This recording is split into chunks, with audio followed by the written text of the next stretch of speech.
ለሰራነው ኃጢያት ክርስቶስ ዋጋ ከከፈለ በቀራንዮ መስቀል ላይ ደሙን ካፈሰሰ ስለዚህ ዛሬ ነፃ ነን ወይስ አይደለንም? በግልጽ ይመልሱ።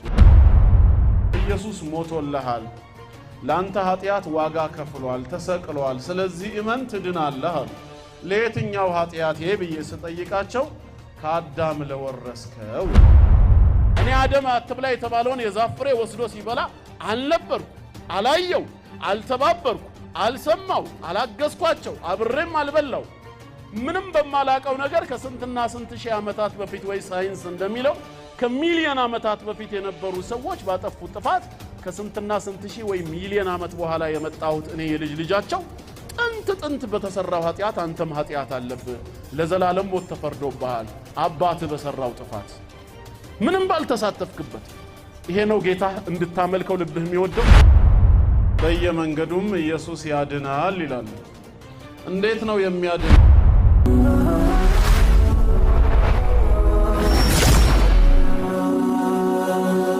ሰብስክራይብ በማድረግ ቤተሰብ ይሁኑ።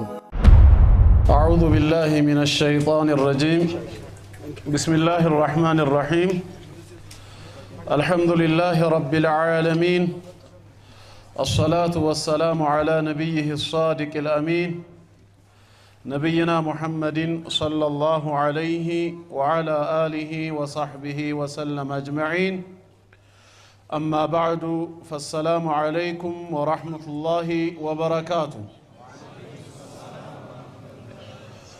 إن شاء الله يا وزارم يا ملاكاتشن يا الله فقاده هونو عند تلانتو تغناينتنال لاغناñan ጌታ ክብርና ምስጋና የተገባው ይሁን ወሊላሂ الحمد والمنه إن شاء الله አሁንም ያው ጌታችን አምላካችን አላህ ፍቃዱ ከሆነ ባለን አጭር ሰዓት ውስጥ በአንድ ርዕሰ ጉዳይ መልእክት ላስተላልፍ ፈልጋለሁ። ያም ርዕሱ ምንድነው? የመዳን ጉዳይ ነው። እንዴት ነው የምንድነው ነው? መዳን የምንፈልግ ከሆነ ለመዳን ለናሟላው የሚገባ መስፈርት ምንድነው? ሰው እንዴት ሊድን ይችላል የሚል ርዕስ ነው። ይሄንን ርዕስ እንደ ርዕስ መያዝ የፈለኩበት ምክንያት ምንድነው? ሙስሊም ካልሆኑ ሰዎች በተለይም ከፕሮቴስታንት ወገኖቻችን የምንሰማው ተደጋጋሚ ስብከት አለ። በኢየሱስ እመኑ ትድናላችሁ ይሉናል። በየመንገዱም ኢየሱስ ያድናል ይላሉ። እንዴት ነው የሚያድነው? ወይም በሱ ማመን እንዴት ነው እኛን ለመዳን የሚዳርገን ስንላቸው ሁላችንም ኃጢያተኞች ነን። ከአዳም ኃጢያትን ወርሰን ተወልደናል። ሰው ከነ ኃጢያቱ መንግስተ ሰማያት መግባት አይችልም። ለዛ ኃጢያታችን የግድ ዋጋ መክፈል ያስፈልገናል። ያንን ዋጋ ደግሞ እኛ መክፈል ስለማንችል ኢየሱስ ክርስቶስ ወደዚህ ምድር በመምጣት ከሰው ሰው ሆኖ በመወለድ እኛኑ መስሎ ከኖረ በኋላ መጨረሻ በቀራንዮ መስቀል ከ2000 ዓመት በፊት ለኃጢያታችን የደም ዋጋ ከፍሏል። በመስቀል ላይ ኃጢያቱን ደሙን አፍስሷል። በዛ ምክንያትም የኛ ኃጢያት ተሰርዟል። እኛም ካመንን ዋጋ እንደተከፈለልን ከልባችን ከተቀበልን እንድናለን ነው። ይሄንን ያላመነ ሰው ግን ይፈረድበታል ይላሉ። ተግባባን? ይሄ መነሻው ነው። በርግጥ ሁላችንም የመዳን ጉዳይ ሊያስጨንቀን ይገባል። ከዛ የበለጠ ምንም ነገር የለም። አላህ በሱረቱ አሊ ኢምራን ምዕራፍ 3 ቁጥር 185 ላይ ጌታችን አላህ ሲናገር አዑዙ ቢላሂ ሚነሽ ሸይጣኒር ረጂም ኩሉ ነፍሲን ዛኢቀቱል መውት ይላል ጌታችን አላህ። ነፍስ ሁሉ ሞትን ቀማሽ ናት ይላል። ከሞት የሚያመልጥ ከሞት የሚተርፍ አንድም ፍጥረት የለም። ሞት የማይዘው የሞት ፈጣሪ የሆነው ጌታ አላህ ብቻ ነው። ከሱ ውጭ ያለው ፍጥረት በጠቅላላ ከመላእክትም ከሰዎችም ከአጋንንትም ወገን ያለው ሁሉ ሟች ነው። ከሞት የሚተርፍ የለም። ነፍስ በጠቅላላ ሞትን ቀማሽ ነች። ወኢነማ ትወፈውነ ኡጁረኩም የውመል ቂያማ እያንዳንዳችሁ የሥራችሁ ዋጋ ተሞልቶ የሚሰጣችሁ በየውሙል ቂያማ በዕለተ ትንሣኤ ነው ይላል አላህ። ዛሬ የሥራ ቀን ነው። ነገ የውሙል ቂያማ ዕለተ ትንሣኤ ሙታን ሁሉ ከመቃብር ዓለም በሚቀሰቀሱበት ቀን እያንዳንዳችሁ በምድር ዓለም የሰራችሁትን ስራ ዋጋውን ተሞልቶ ይሰጣችኋል፣ ደሞዝ የምትረከቡበት ቀን ነው። ታዲያ በዚያን ቀን ፈመን ዙሕዚሃ ዐኒ ናሪ ወኡድኺለ አልጀና ከጀሃነም እሳት እንዲርቅ የተደረገ ሰውና በአላህ ቸርነት በሱ እዝነት ጀነት እንዲገባ የተደረገ ሰው ፈቀድ ፋዝ በርግጥም እድለኛ ሆነ ይላል። የስኬትን ጫፍ ረገጠ። ከአላህ ቁጣና ቅጣት ከጀሃነም እሳት ተርፎ የአላህ ቸርነት መገለጫ የሆነውን ጀነት ማግኘት ከስኬት ሁሉ የመጨረሻው ስኬት ዘላለማዊ ደስታ ነው። ወመል ሐያቱ ዱንያ ኢላ መታዑል ጉሩር እቺ የቅርቢቷ ህይወት የዱንያ ዓለም ግን ጊዜያዊ መጠቃቀሚያና መሸነጋገያ እንጂ ሌላ አይደለችም ነው የሚለው ጌታ አላህ። ዛሬ እየኖርንባት ያለው የምድር ዓለምን ህይወት አላህ ምን ብሎ ነው የገለጻት? ኢላ መታዕ ጊዜያዊ መጠቃቀሚያ ዘለቄታ የሌለው ነገ የሚወገድ የሆነ ምንም ዋስትና የሌለው ህይወት መሆኑን ነው የሚነግረን። አልጉሩር መሸነጋገያም ነው ይላል። ማታለያ ማለት ነው። መጣች ተያዘች ስትባል የምትሰወር፣ ሄዳለች ጠፋች ስትባል ተመልሳ የምትመጣ እውነታነት የሌላት በማስመሰያ የታጀበች ብልጭልጭ የመሸነጋገያ ዓለም ነች ነው የሚለው አላህ። የዱንያን ህይወት የምድር ዓለማችንን ኑሮ እያንዳንዱን ጎኑን ካስተዋልነው በሁለት ተቃራኒ ነገሮች ነው የከበበው። አንድ ጎን ብቻ ኖሮት ዘላቂ የሆነ ነገር የለም። ዛሬ በምድር ዓለም ህይወታችን ስንኖር ደስታ ካለ ነገ ሐዘን ቤታችን ይገባል። ሁሌም ዘላቂ ደስታ የለም። ዛሬ የሰላም አየር የምንተነፍስ በሰላም የምንኖር ከሆነ ነገ ረብሻ ጦርነት መምጣቱ አይቀርም። የሰሜኑ የሀገራችን ክፍል ለዚህ ትልቅ ምሳሌ ነው። ዛሬ በጦርነት እየታመሰ ነው። አላህ ሰላሙን ያምጣልን። ዛሬ ማግኘት መክበር ካለ ነገ ማጣት መደህየት ይመጣል።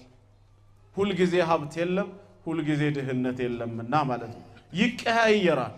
ዛሬ ጤነኛ የነበረው ሰው ነገ በሽተኛ ሆኖ ፍራሽ ላይ ይወድቃል። መታመም አለ።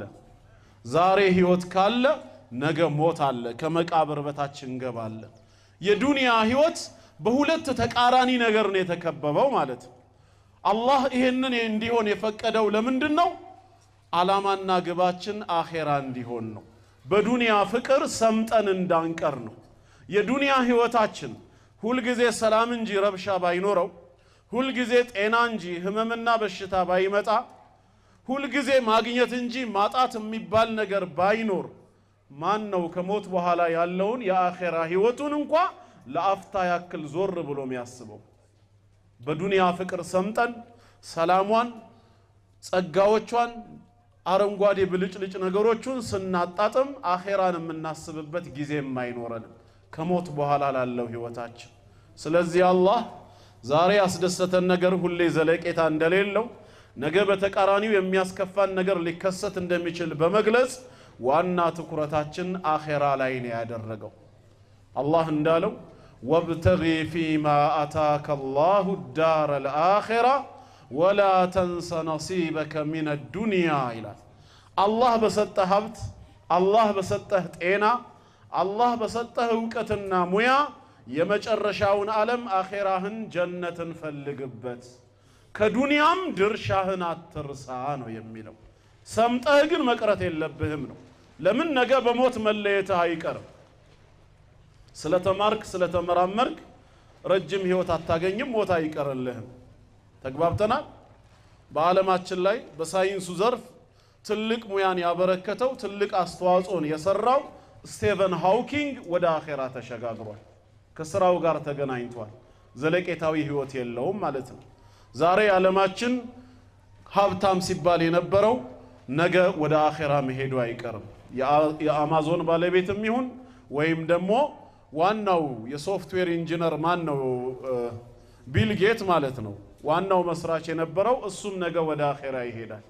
ስለዚህ የዱንያ ህይወት ይሄ ከሆነ ትልቁ ጭንቀታችን ለኛ ሊሆን የሚገባው ምንድነው? የአኼራ ጉዳይ ነው። የመዳን ነገር ሊያስጨንቀን ይገባል። በዚህ ከተስማማን አሁን ወገኖቻችን ወዳቀረቡት ስብከት እንመለስና አንዳንድ ጥያቄዎችን አንስተን ሰው በእስልምናስ እንዴት ይድናል የሚለውን እናያለን። ቅድም ግን ለተነገረን ነገር ጥያቄ ይኖረናል። ኢየሱስ ሞቶልሃል፣ ላንተ ኃጢያት ዋጋ ከፍሏል፣ ተሰቅሏል፣ ስለዚህ እመን ትድናለህ አሉ። ለየትኛው ኃጢያት ብዬ ስጠይቃቸው ከአዳም ለወረስከው ይላሉ። የመጀመሪያው ጥያቄ እዚህ ላይ ነው። ኃጢያት እንዴት ነው በውርስ የሚተላለፈው? ምን ማለት ነው? ውርስ ማለት አንተ ያለፋህበት ያልደከምክበት በነፃ ከሌላ አካል የምትቀበለው ንብረት ማለት ነው አይደለም እንዴ? ሰው ያባቱን ወይም የወላጁን ወይ የዘመዱን ንብረት ወረሰ ማለት እነሱ የለፉበትና ጥረት ያደረጉበትን ኋላ ላይ በሞት ሲለዩት እሱ የስጋ ዘመድ ስለሆነ የቅርብ ሰው በመሆኑ የተወሰነ ድርሻ ውርስ ይሰጠዋል። ወረሰ የሚባለው አንድ ሰው ራሱ ባለፋበት ባልጣረበት ነገር ላይ ነው። በሽታም ከሆነ ጄኔቲካል በሆነ መንገድ የአስብ በሽታ ወይ በሌላ አይነት በሽታ ህመሙ ካለበት ሰው ወደ ጤነኛው በደም ወይ በሌላ መንገድ ይተላለፋል። ወረሰ ይባላል። የወረሰው አካል በዛ ነገር ላይ ግን የራሱ አስተዋጽኦ የለው፣ የራሱ ድርሻ የለው፣ የለፋበት የጣረበት የለም። ከሌላ አካል በነፃ ነው የመጣው። ሀብትም ይውረስ በሽታም ይውረስ ወይም ሌላ ነገር፣ በጥቅሉ ውርስ የሚለው ቃል በነፃ ወደ አንተ የሚተላለፍ ነገር ነው። ይሄ ነው አይደል ትርጉሙ? ሌላ ነገር አለው እንዴ? ወደ ኃጢያት ዴፊኒሽን ትርጓሜ ስንመጣ ግን ውርስ ከሚለው ሐሳብ ጋር ሙሉ በሙሉ ይጋጫል። ኃጢያት ማለት ራሱ ማዕናው ትርጉሙ ምንድነው? ሙኻለፈቱ አምሪላህ ዐዘ ወጀል፣ የጌታ አላህን ትእዛዝ ጥሶ መገኘት ማለት ነው። አንድ ሰው ኃጢያተኛ ነው የሚባለው መቼ ነው?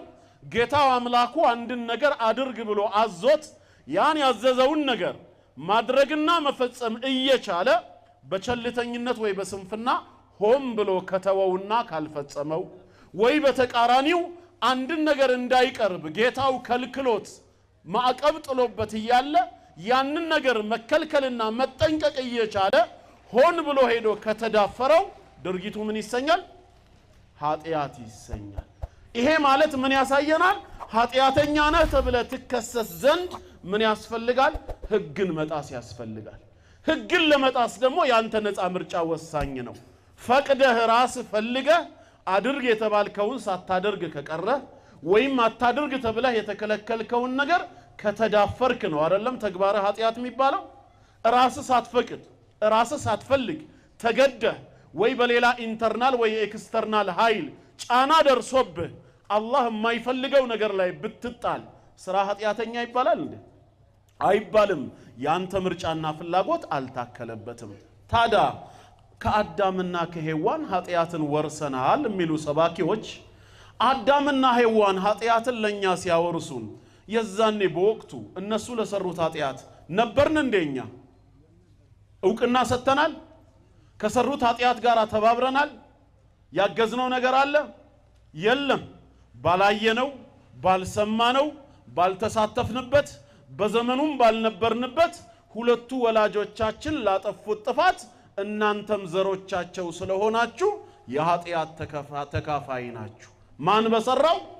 ወላጆች በሰሩት ልጆች የልጅ ልጆች እስከ ቂያም ቀን ድረስ የሚመጡት የኃጢያቱ ተካፋይ ሆናችኋል። ምን አይነት ፍርድ ነው?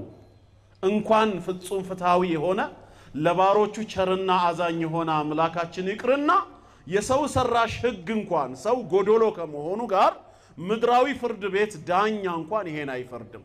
እኔ ወንጀል ሰርቼ ከአካባቢው ብሰወር የህግ አካላቶች ፈልገው ቢያጡኝ እኔ እስክገኝ ድረስ ብለው ልጄን ወይ ወንድሜን ወይ አባቴን ያስሩታል እንዴ? ይፈርዱበታል? አይፈርዱም። ለምን? ከወንጀሉ ጋር ንክኪ አይደሉማ። በዘር ስለተገናኘን ወደ ላይ ወላጆቼን ወይ ወደ ታች ልጆቼን በኔ ኃጢያት ምክንያት ምድራዊ ፍርድ ቤት ሊፈርድ አይችልም። አላህ ከሰው በላይ ፍጹም ፍትሃዊ አምላክ ሆኖ ባሮቹን የማይበድል እንደውም ይቅር ባይ ቸርና አዛኝ ሆኖ ባልነበርንበት ባላየነው ባልሰማነው ባልተሳተፍነውና ባልተባበርነው ኃጢያት የአዳም የኃጢያት ውርስን በልጆቹ ላይ ይጭናል። ምን ማለት ነው? ከየት የመጣ አስተሳሰብ ነው? ኃጢያት የሚወረስ አይደለም፣ የሚተገበር ነው፣ የሚሰራ ነው። እሱም ህግን በመጣስ የሚሆን ነገር ነው። ባልጣስነው ህግ አትብሉ የሚለው ትእዛዝ የተላለፈው የዛኔ ለኛ ነበር እንዴ? ተናገሩ እንጂ ለማን ነበር ትእዛዙ? ለወላጆቻችን ለአደምና ለሐዋ አለይሂም ሰላም ሰላም በሁለቱም ላይ ይሁን። ወላ ተቀረባ هذه الشجرة ይህችን ዛፍ እንዳትቀርቡ ብሎ ትእዛዝ የሰጠው ጌታ አላህ ለሁለቱ ወላጆቻችን ነው። እኛን አይመለከተንም። አልተወለድንም፣ አልተፈጠርንም፣ በዘመኑ አልነበርንም፣ የኃጢያቱም የድርጊቱ ተካፋይ አይደለንም። ይሄን ትእዛዝ በሰይጣን አሳሳችነት እነሱ ወስደው የበሉ ጊዜ መጠየቅ ካለባቸው ማን ነው መጠየቅ ያለበት? እነሱ ናቸው እንጂ እኛ ልጆቻቸው አይደለንም። አልተሳተፍንማ። እነሱ ወርሰው አይደለም እኮ በነፃ ምርጫቸው ነው አትብሎ የተባሉትን ነገር በሰይጣን አሳሳችነት የበሉት። ተጠያቂም ከሆኑ እንደ ክርስትናው ሁለቱ ናቸው መጠየቅ ያለባቸው። እኛ ጋር ምን አገናኘው? ስለዚህ ምን ለማለት ነው? የኃጢያት ውርስ አለባችሁ ከአዳም የወረሳችሁት። ይሄ ኃጢያት ነገ ገሃነም እሳት እንዳይከታችሁ ዛሬ የደም ዋጋ ተከፍሎላችኋል፣ ካመናችሁ ትድናላችሁ የሚሉ ሰዎች መጀመሪያውኑም ኃጢያቱን ያልሰራ ነው። አንደኛ ተመልከቱ እንግዲህ ባልሰራ ነው መከሰሳችን። ሁለተኛስ ከክሱም ነፃ የወጣ ነው ባልከፈልነው ዋጋ ነው።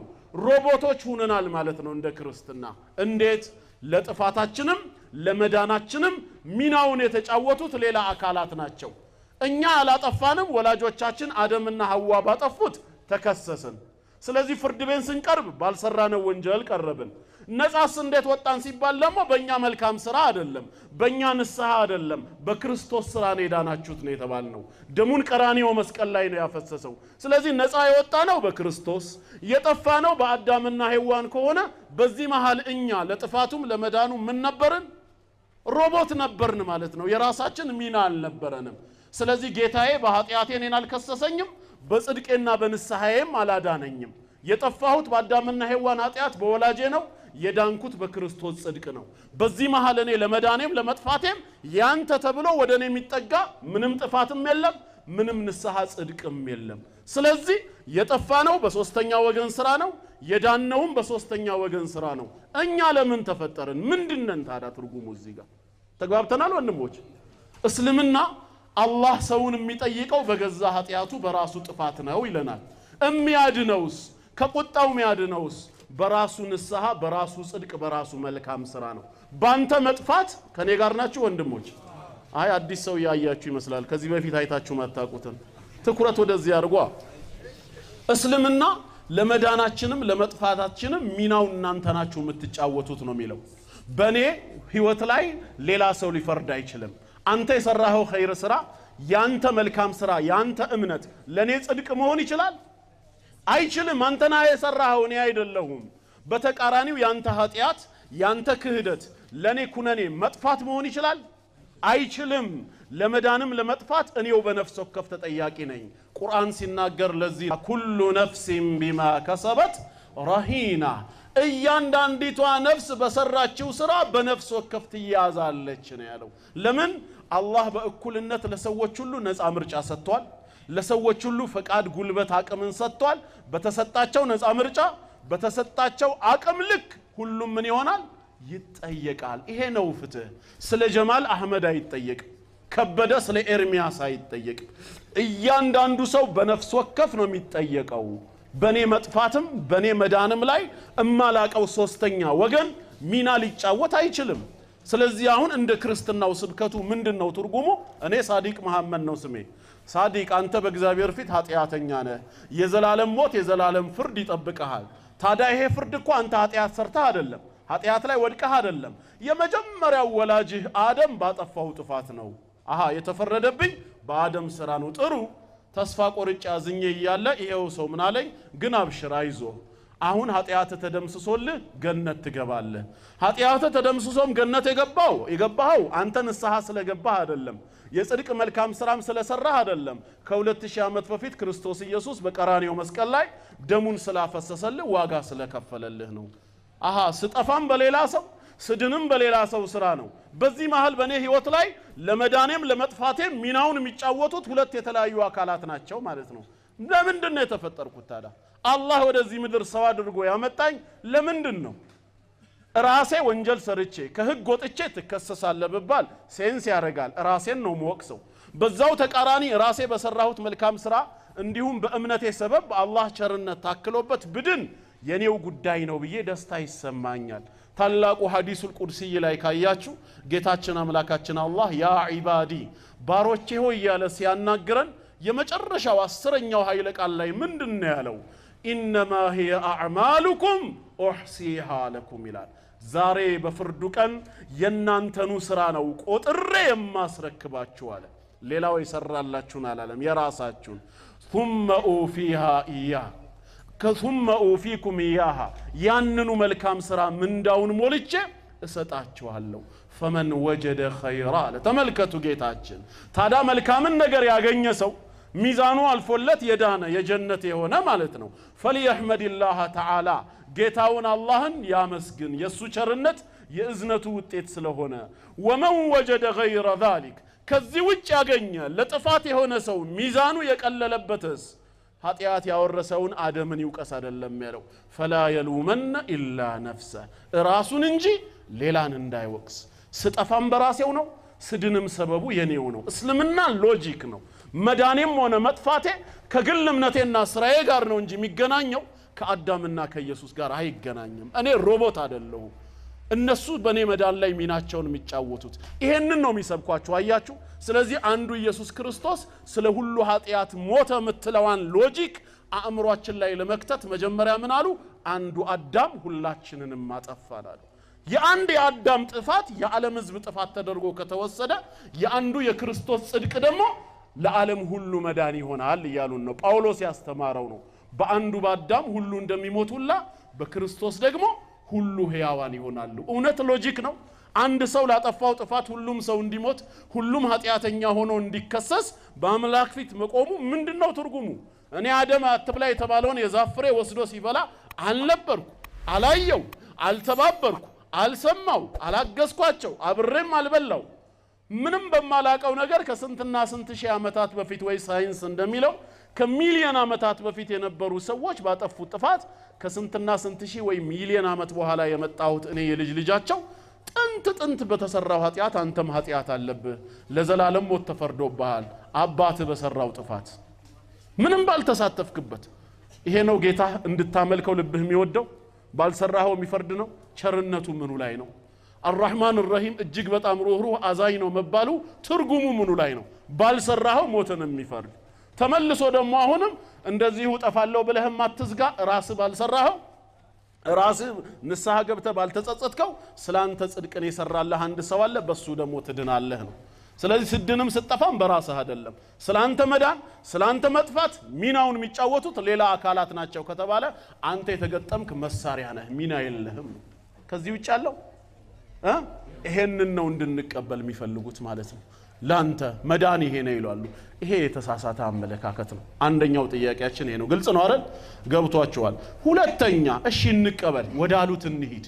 እኛ ሁላችንም ኃጢአተኛ ሆነን ለሰራነው ኃጢአት ክርስቶስ ዋጋ ከከፈለ በቀራንዮ መስቀል ላይ ደሙን ካፈሰሰ ስለዚህ ዛሬ ነፃ ነን ወይስ አይደለንም? በግልጽ ይመልሱልን። ይሄን ዋጋ ተከፍሏል። ዋጋው ተከፍሎ ከሆነ ነፃ ነን ወይ? አዎ ነፃ ናችሁ ካሉን እንደፈለግን መሆን እንችላለን ማለት ነው። የህግ ባሪያ አይደለንም። ከዚህ በኋላ ይሄን ኃጢአት አትስራ ሐራም ነው፣ ይሄን ጽድቅ ስራ ጌታ አዘዋል፣ አይመለከተኝም። ለምን አይመለከትም ይሉኛል። ምን እንዳይመጣ ኃጢአቱን ብሰራ ወይ የታዘዝኩትን እንቢ ብዬ ብተው ምን እንዳይመጣ ነገ በእግዚአብሔር ፊት ትከሰሳለህ፣ ኃጢአተኛ ነህ ተብሎ ይፈረድብሃል ይለኛል። የተከፈለው ዋጋስ ከ2000 ዓመት በፊት ዋጋ ተከፍሎልሃል አላላችሁኝም? ይሄ ዋጋ ሙሉ ነው ወይስ ጎዶሎ ክፍያ ነው? ሙሉ ክፍያ ነው። ለሙሉ ኃጢአትህ ደሙን ያፈሰሰ ሙሉ ዋጋ የከፈለ አለ ካሉ እንደፈለኩ መሆን አለብኛ። እንደፈለኩ መሆን ካልቻልኩኝ ክፍያው ትርጉሙ ምንድነው? ትርጉሙን ማወቅ ፈልጋለሁ። ለዘንድሮ ለ2015 ልጄን ሳስመዘግበው እስከ ሰኔ ወር ድረስ ብዬ የ10 ወር ሙሉውን የጄ ትምህርት የተከፈልኩኝ። ታራ ወር በደረሰ ቁጥር ልጄን ሃይደር እየመጡ ክላስ ውስጥ ወር ደርሷል ደሞዝ ክፈል ይሉታል እንዴ? አይሉትም። በቃ ሙሉ ክፍያ ተከፍሏል። የመማር መብቱ የተጠበቀ ነው። እኔ ሳዲቅ ለሙሉ ኃጢአቴ እስከሞት ድረስ ለምሰራው ከ2000 ዓመት በፊት እውነት ደም ፈሶልኝ ዋጋ ከተከፈለልኝ ዛሬ ኃጢአት ላይ አትውደቅ መባለው ለምንድን ነው? አይ ከወደክ ትጠየቃለህ አባላለሁ። በመኔ ነው የምትጠየቀው? በኃጢአት። ለዚህ ኃጢአት ዋጋ አልተከፈለም? አዎ ካሉኝ የፈሰሰው ደም ታዲያ ምንድነው ትርጉሙ? ለየትኛው ነው? አይ ተከፍሏል ካሉኝ ደግሞ ነፃ ልሁና ክፍያውን ያመሰገንኩኝ ልኑር። ካልሆነ ደግሞ ወይ ክፍያው ፓርሻል ነው የተወሰነው ተከፍሎልሃል የተወሰነውን አንተ ተወጣው ይበሉኝ። አለበዛ ሰው እንዴት ነው የሚረዳው? እሱ ግን የዋህ ይመስልና ልክ መልስ እንዳለው ሰው ክርስቶስ ላንተ ኃጢያት እኮ ሞቷል ማለት አንተ እንደፈለክ ስራ ማለት እኮ አይደለም ይላል። እኔ እንደፈለኩ ስራ ማለት አይደለም ወይ ነው አላልኩም። ለኃጢያቴ ዋጋ ከተከፈለ ዋጋ ያልተከፈለለት ኃጢያት አለብኝ ወይ ነው አሁን የምጠይቀው። ያልተከፈለ ኃጢያት ካለ እኔ ደግሞ ልክፈላ እሱን። እሺ አይ ለሙሉ ኃጢያት ነው ከተባልኩ ደግሞ ስለዚህ ከዚህ በኋላ ዋጋ ያልተከፈለበት ኃጢያት ስለሌለ እንደፈለኩ በሰራ ልጠየቅ አይገባም። አለበዛ ምንድነው ኮምፕሊኬትድ ነው ጉዳዩ። ግን እነሱም ዛሬም የህግ ባሪያ ናቸው። ዝሙት ይፈቀዳል ወይ? መዋሸት ይፈቀዳል ወይ? መስከር ይፈቀዳል ወይ? መስረቅ ይፈቀዳል ወይ ብትሉ በፍጹም አዋየሏችሁ። እግዚአብሔር ይጠላዋል፣ ኃጢያት ነው። ሰሪውም ንስሐ ካልገባ ይጠየቃል ይላሉ። አሃ ከጥያቄ የሚያድነው ንስሐው ነው እንዴ? አዎ ንስሐው ካዳነው ደሙ ምንድነው? አልገባንም። ወይስ ሌላ ማናቀውኛ ሌላ ለሁለተኛ ኃጢያት የተከፈለ ነው? እኛ ምናቀው ኃጢያት ሲባል ከእግዚአብሔር ህግ መውጣት ሲባል ዝሙት፣ አስካሪ መጠጥ መጠጣት፣ መዋሸት፣ መስረቅ፣ በሰው ላይ እርምጃ መውሰድ የመሳሰሉ ናቸው በተጨባጭ ዓለም የሚታዩ። ከ2000 ዓመት በፊት ቀራንዮ መስቀል ላይ የፈሰሰው ደም ለነዚህ ኃጢያቶች ነው ወይስ አይደለም? ዛሬ ዓለም ላይ ለምናያቸው ለነሱ አይደለም ከተባለ እሺ ማን ነው የሚያድነን? አይ ከአዳም ለወረስከው ብቻ ነው እንጂ ራስ ለሰራው አይደለም። ለውርሱ ነው የተከፈለው ከተባለ ውርሱን መጀመሪያም ሶርስ አላቀውም ሲከፈልም አላውቀውም። የሌለ ፊልም ነው የሚመስለኝ። እንደ ተጨባጭ እንደ ስሜቴ ግን ዛሬ ለምሰራው ማን ነው የሚከፍልልኝ? አይ ለምትሰራውም ጭምር ተከፍሏል ከተባለ ደግሞ ክፍያው ትርጉም እንዲኖረው ነፃነቴ ይታወጅልኝ። በቃ ይሄን ነው የምፈልገው። ነፃ መሆኔን ማወቅ ፈልጋለሁ። ለምን ዋጋ ተከፍሏል። ከዛስ ፈቅጄ ማመስገን ወይ አለ ማመስገን የኔ ድርሻ ነው። ዋጋውን ለከፈለልኝ አካል ተመልሰ ኃጢያት ላይ አትውደቅ። እንዴት ነው ጭንቅላት የሚቀበለው? ምንድነው ይሄ? ሰው ነፃ ምርጫ የሌለው ሮቦት ነው ከማለት የማይተናነስ አስተሳሰብ ነው። ተግባብተናል? ስለዚህ ሁለተኛው ጥያቄ እውነት ዋጋ ከፍሏል ብላችሁ ካመናችሁ ነፃ ናችሁ ወይ? ከዚህ በኋላ በኃጢያት አትከሰሱም ወይ? ከሰራንማ እንከሰሳለን ካሉ ከክሱስ ምን ያድናቸዋል? ንስሐ ስንገባ። ስለዚህ ንስሐ ላይ ተንጠልጠሉ፣ ደሙ ላይ አትንጠልጠሉ። ተውበት አድርጓ፣ እሱ ነው የሚያድነው። ይሄ ሁለተኛ ነው። ሶስተኛ ደግሞ ጥያቄ አሁንም እንቀጥል እየፈቀድን ጥሩ ክርስቶስ ኢየሱስ ለኔ ኃጢያት ሞት አይደል? እኔ መሞት የነበረብኝን በኔ ቦታ እሱ ነው አይደል ሞተልህ የሚሉት? እኛ በኃጢያት ምክንያት የኃጢያት ደሞዙ ሞት ነው አይደል የተባለው? ያንተን ሞት እሱ ሞተልህ ካሉ ለምን ተነሳ? ሶስተኛው ጥያቄ ተከፍሏል። ህይወቱን ክቡር የሆነውን ህይወቱን ለኔ ብሎ ሰውቶ አንተ ከምትሞት እኔ ልሙትልህ ካለኝ ለምን ሞቶ አልቀረም? መጀመሪያም ሲመጣ ከ3 ቀን በኋላ እንደሚነሳ ትንቢት ተናግሮ ከሆነ የመጣው ሊሞት ሳይሆን ምን ሊሆን ነው? ሊነሳ ነው የመጣው። ዋጋው ትርጉም አልባ ነው። ትርጉም ያለው ክፍያ ምንድነው ከተባለ የከፈለውን ነገር ተመልሶ ባይቀበለው ነው። አንተ በ50 ሺህ ብር ዕዳ ተይዘ ከሳሽህ ፍርድ ቤት አቁሞ ገትሮ በዳኛ ፊት ካልከፈለኝ ከብሩ ጋር ተመጣጣኝ የሆነ እስርም ይሁን ሌላ ቅጣት ይወሰንልኝ ባለበትና በተጨነክበት ሰዓት እኔ መጥቼ በፍጹም መታሰርም መፈረድም የለበትም ለባለመብቱ 50 ሺውን እከፍላለሁ ብዬ ከራሴ አካውንት ብሬን አውጥቼ 50 ሺውን ለሱ ከፍዬ አንተን ከፍርድ ነፃ ባወጣ ውለታው ያለው አልዋልኩም? ውያለው ትርጉም አለው። 50 ሺህ ብሬን አጥቻለሁ፣ አንተን ግን አትርፌያለሁ። ግን አንተን ነፃ ካወጣው በኋላ በጎን ዞሬ ለባለቤቱ አምጣው የቅድሙን 50 ሺህ ብር ብዬ ብቀበለውስ ትርጉም አለው እንዴ? የለው። ክርስቶስ ኢየሱስ እኔ መሞት የነበረብኝን እንደነሱ ነው እንግዲህ በኃጢያቴ ምክንያት መጥፋት የነበረብኝን እሱ ሞተልህ አሉኝ። በሶስተኛው ቀን ግን ተመልሶ ተነሳ አሉኝ። አሃ መጀመሪያም እኔ ላይ የሚፈረደው የ3 ቀን ሞት ብቻ ነበር። ያንማ ኮና እኔም መክፈል ይችላልው አለ ኃጢያቴ። አይ ሞተህ ነበር የምትቀረው ከተባለ ስለዚህ በኔ ቦታ ዋጋ የከፈለው አካል ለምን ሞቶ አልቀረም? ለምን ተነሳ? ክፍያው ትርጉም አልባ ነው። ባለቤት በጣም ታማለች፣ ኃይለኛ በሽታ ካንሰር ነው ያዛት። እሷ እንድትድን አንተ 1 ወር መሞት አለብህ ቢሉኝስ? እንደው ምሳሌው ዋናው ከወር በኋላ 31ኛው ቀን መነሳቴን ዋስትና ስጡኝ እንጂ 2 ወርም እሞታለሁ ነበር ምለው 3 ቀን ሳይሆን። ለምን ዋናው ለመነሳቴ እንደ እንቅልፍ አየዋለሁ ወሩን 200 በዛው ሞተ ትቀራለህ። ባለቤትህ ግን ትኑርልህ ብባልስ? እዚህ ጋር ነው ትልቅ ፈተና። የኔ ህይወት ይበልጣል ወይስ የሷ ህይወት? የሷን ያስበለጥኩ ጊዜ በቃ ግድ የለም ትኑር ብዬ ልወስን ይችላልው። ትክክለኛ ውለታም ይሄ ነው። አለበዛስ በፍጹም ራሷ ትሙት ልል ይችላልው። የኔን ሞት የሞተልኝ ለኃጢያቴ ደሙን ያፈሰሰልኝ አካል ካለ የአካል ላንተ ሞቶ ቀርቷል ቢባል ዋጋ ይኖረው ነበር። በሶስተኛው ቀን ከተነሳ ምንድነው ክፍያው? እስቲ የሀገር ወታደሮችን ተመልከቱ። ሀገራችን በጠላት ልትወረር ነው በተባለ ጊዜ እነሱ ሲዘምቱ ምንድን ብለው ነው የሚዘምቱት? አንድ ቀን ተመልሰን እንመጣለን አይደለም። ድል ከቀናቸው ከድል ጋራ ነው። ካልሆነስ እኛ እንሞት፣ በእኛ ሞት ግን ህዝብ ነፃነቱን ይቀዳጅና በሰላም ይኖር ነው። ዋጋ ማለት ይሄ ነው፣ መክፈል። ተመልሰን እንመጣለን ብለው አይሄዱምና ማለት ነው። በሶስተኛው ቀን ተነሳ። የመጣው ሊነሳ ነው ወይስ ሞቶ ሊቀር?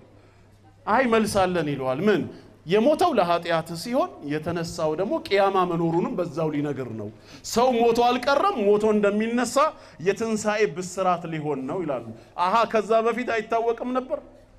ካልታወቀ አዲስ እምነት መሆን ነው በቂያማ ማመን። እኛ ግን ምናምነው ከአደም ዘመን ጀምሮ የነበረ እምነት ነው፣ ሙታን ከመቃብር ዓለም እንደሚቀሰቀሱ ማለት ነው።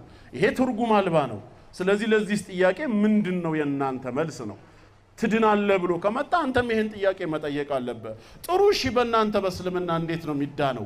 ክርስቶስ ለኃጢአታችን ሞቷል ብላችሁ ካላመናችሁ ምን ብላችሁ ነው መስድኑት ወደሚለው ወደ ዋናው ጥያቄ እንመጣለን። አሁን ወደ እስልምና እንምጣ። ቢስሚላህ። ወደ እስልምና ስንመጣ የመዳን ጉዳይ እንዴት ነው ከተባለ አንደኛ ሰው ሁሉ ኃጢአተኛ ነው ብለን እናምናለን። እኛ ሙስሊሞች እንዳትረሱ፣ ሰው ሁሉ ምንድነው? ኃጢአተኛ ነው። ይሄ ኃጢአት ግን የውርስ ሳይሆን የግብር ኃጢአት ነው። ከአዳም ወረስን አይደለም ብለን ምናምነው የግብር ኃጢአት፣ ህግን በመተላለፍ የአላህን ትእዛዝ በአግባቡ ባለማክበር ሁላችንም ጥፋት ላይ ወድቀናል ብለን እናምናለን። የአንዱ ከሌላው የኃጢአት ደረጃው የኃጢአቱ አይነት ቢለያይም ሰው ሁሉ ግን ስተት ላይ መውደቁ አልቀረም። ስለዚህ የአደም ዘር ሁሉ ኃጢአተኛ ነው የሚለው እምነታችን ነው። በውርስ አማካኝነት የመጣ ሳይሆን የግብር ኃጢአት፣ ህግን በመተላለፍ አድርግ የተባልነውን ነገር ማድረግ እየቻልን በቸልታ ያለፍናቸው አሉ። ይሄም ኃጢአት ነው። አታድርግ የተባልነውን ነገር መጠንቀቅ እየቻልን ሆን ብለን የተዳፈርናቸው አሉ። ይሄም ኃጢአት ነው። ስለዚህ ሰው ሁሉ ኃጢአተኛ ነው እምነታችን ነው። አንደኛ ነጥብ ግልጽ ነው። ለዚህ ነጥብ ምንድነው ማስረጃችን ከተባለ አላህ ሱረቱ ፋጢር ቁጥር 45 ላይ የተናገረው በ35ኛ ሱረቱ ፋጢር ቁጥር 45 የመጨረሻው አንቀጽ ላይ ምንድነው ያለው ጌታችን? أعوذ بالله من الشيطان الرجيم ولو يؤاخذ الله الناس بما كسبوا الله ሰዎችን በሰሩት ኃጢአት ምክንያት ወዲያውኑ በቅጣት የሚይዛቸው አምላክ ቢሆን ኖሮ አለ። የሱ አካሄድ የሱ አሰራር እንደ ምድራዊ ህግና ስርዓት ቢሆን ኖሮ እያለ ነው። ልክ የህግ አካላቶች ከህግ ስንወጣ ስንተላለፍ ካዩን ወዲያው በቁጥጥር ስር ነው የሚያደርጉን። በ24 ሰዓት በ48 ሰዓት ፍርድ ቤት ነው የሚያቀርቡን። ፋይል ይከፈታል። ከወንጀላችን ጋር ተመጣጣኝ የሆነ ውሳኔ ይተላለፋል። እኔ ጌታችሁ አላህ እያለ ነው። አላህ በምትሰሩት ወንጀል ምክንያት በቅጣት ወዲያውኑ የሚይዛችሁ ቢሆን ኖሮ አለ። ሰሉ ዐለ ረሱል اللهم صل وسلم على سيدنا محمد። ወዲያው ልክ ኃጢአት ሲሰሩ አያለው፣ እሰማለው፣ አውቃለው፣ የፈለኩትን ማድረግ እችላለሁና ኃጢአት እንደሰራችሁ ወንጀል ቅጣትን ወዲያው ቢይዛችሁ ኖሮ ምን ይከሰት ነበር አለ? ما ترك على ظهرها من دابة የመሬት ወለል ላይ አንድ ተንቀሳቃሽን ራሱ አልተውም ነበር አለ። ሁላችሁንም አጠፋችሁ ነበር። ይሄ ማለት ሰው ሁሉ ለጥፋት የተገባው ነው። ዛሬ ጌታችን የታገሰን ዝም ያለን ቁጥራችን እየበዛ የመጣው ረህመቱን ከላይ የሚወርደው ከታችን በእጽዋት አማካኝነት የሚበቅለው ከቁጣው በፊት ትግስቱ የቀደመ ከቅጣቱ በፊት ምህረቱ የሰፋ ቸር አምላክ በመሆኑ እንጂ እኛ ብዙ መልካም ስራ ስለሰራን አይደለም። አላህ ምክንያትን ፈልጎ ሊያጠፋን ሊቀጣን ቢፈልግ ኖሮ ሁላችንንም ማጥፋት የሚችልበት በቂ ማስረጃ አለው። ለምን ቃሉ ላይ ነግሮናል፣ እውነተኛ ነው። ወለው يؤاخذ الله الناس بما كسبوا እኔ አላህ ሰዎችን በሰሩት ወንጀል ምክንያት ወዲያው ሲሰሩ እየጠበቅኩኝ ቅጣት ማወርድ ጌታ በሆን ኖሮ ውጤቱ ምን ይሆን ነበር አለ? የዓለም ህዝብ 500 ሚሊዮን ወይ 100 ሚሊዮን ብቻ ይሆንና ይቀር ነበር አይደለም ያለው። ما ترك على ظهرها من دابة የመሬት ወለል ላይ አውተር ፓርቱ ላይ አንድ ተንቀሳቃሽ ራሱ አይኖርም ነው ያለው። ተንቀሳቃሽ የሚባል አንድ አይኖርም። ይሄ ማለት የዓለም ህዝብ 8 ቢሊዮን ከሆነ 8 ቢሊዮን ህዝቡ ምንድነው? ጥፋተኛ ነው። ስተትን መስራቱ አይቀርም ነው። 100% ንጹህ ተብሎ ስተት ላይ ያልወደቀ ማንም የለም። ስለዚህ ይሄን አምነን መቀበል አለብን። ነገር ግን በውርስ የተቀበልነው ሳይሆን በግብር ህግን በመተላለፍ የወደቅንበት ነው። አላህ ዝምታው ትግስቱ ነው፣ ነገ እንድንመለስ ስለሚፈልግ ነው። አላህ ዝምታው ቸርነቱ ነው፣ ከቅጣቱ በፊት ምህረቱን መግለጽ የሚወድ ጌታ ስለሆነ እንጂ እስካሁን ዝም ያለን ጥቂት አጥፍተን ብዙ የምንሰራ ስለሆነ አይደለም። አላህ ሊቀጣን ከፈለገ በቂ ማስረጃ ያለው ጌታ መሆኑን አምነን መቀበል አለብን። ግልጽ ነው። ይሄ አንደኛው ነጥብ ነው ኃጢአት ላይ ያለን የኛ የሙስሊሞች አቋም። ነብያችን አለይሂ ሰላቱ ወሰላም ኩሉ በኒ አደም ኸጣእ ብለዋል ሲያስተምሩ። የአደም ልጆች ሁሉ ሲበዛ ተሳሳች ናቸው ያሉት፣ ያጠፋሉ ይሰራሉ ብለዋል። ስለዚህ ሰው ሁሉ ይሳሳታል፣ ያጠፋል። አምነን ተቀበል። ጥሩ ምን ይሁን ታዲያ መፍትሄው? ምክንያቱም ኃጢአተኛ ከሆነን ለኃጢአተኞች የተዘጋጀው ዋጋ ምንድነው ከተባለ በእስላም አስተምህሮ ጀሃነም እሳት ነው። ሞት የኃጢአት ደሞዝ አይደለም፣ ስተት ነው። ሞት በኃጢአት ምክንያት አልመጣም። ጌታ አላህ ለኃጢአተኞች ያዘጋጀው ቅጣት፣ ለኃጢአተኞች ያዘጋጀው ድግስ ጀሃነም እሳት ነው። ይሄ ሞትስ ዛሬ ምድር ላይ 60 70 80 ዓመት ወይ ከዛ በፊት በወጣትነት በህፃንነት ብዙም ሳይኖር ወይ እድሜ ጠግቦ ኑሮ የሚሞተው ሰው እስከተባለ መጀመሪያም የአላህ ፕሮግራምና እቅድ ነው። ከክርስትና አንዱ የሚለየን ይሄ ነው። እኛ ሙስሊሞች የምናምነው አላህ አደምና ዝርያዎቹን ወደዚህ ምድር ላይ ሲያመጣቸው ዘላለም እንዲኖሩ ዓላማው አይደለም። ከመነሻው የሱ ዓላማው በትንሳኤው ዓለም ወይ በጀነት ወይ በጀሃነም ዘላለም ይኖራሉ ነው። ዛሬ በዚህ በዱንያ ግን ከሁለት አንዱን መርጠው እንዲጓዙ የፈተና ዓለም አድርጎ ነው አላህ ያመጣው። ክርስትናው ግን የሚሰብከው ምንድነው?